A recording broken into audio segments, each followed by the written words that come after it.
يا الله. ها اهلنا بلبنان، وخاصة بيئة المقاومة بجنوب لبنان كافة أحزابها وحركاتها وتياراتها. ها اهلنا باليمن، وخاصة صنعاء والصعدة وأنصار الصدق باليمن. شفتوا بعيونكم وسمعتوا بأذاناتكم وتبينتوا. هاي حكومة الإطار التنسيقي بليلة ظلمة صنفتكم إرهاب.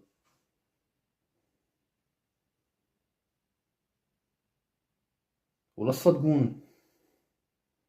تصدقون مدونيكم. عندكم مدونين، انتبهوا لهم. عندكم مدونين، ذول جماعة اللي يديرون مساحات بتويتر اكس. وهنا بلبنان مدونين اللي عندكم حسين مرتضى وامثال حسين مرتضى يجون للجادرية يستفادون بالدولار حوالات بحجة زيارات دينية، يستفادون حتى يصبغون وين ماكو عميل اجى على الدبابة الامريكية بعد 2003 ويصدروا لكم مقاوم، وهو جاي يصرف عنهم من فلوسنا اللي يديبوكها، فلوس العراقيين عامة والشيعة خاصة. من فلوسنا يصرفون على مدونيكم حتى يجون يخدعوكم بيها ويصوروا لكم ذول مقاومين ومجاهدين وشرفاء وهيدا وذاك ويضحكون عليكم.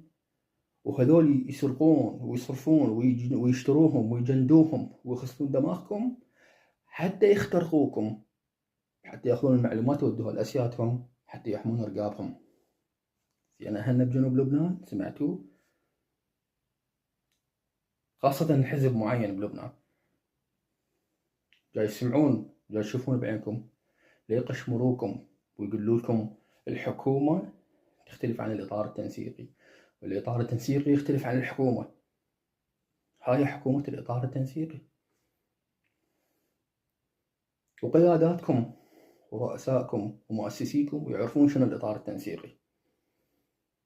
وإحنا نعرف جاي يتعرضون ضغوط منين حتى يقبلوهم، حتى يصوروهم بإعلامكم مقاومين وعندهم تاريخ مقاوم. هم اللي دخلوا على الدبابة الأمريكية شيعة بريمر وقاتلوا كل مدن العراق، ما خلوا لا سنة لا كراد لا شيعة، وعلى راسه كربلاء والنجف. روحوا راجعوا الارشيف شوفوا منو قاتلوا الاحتلال الامريكي. فرسالتنا لكم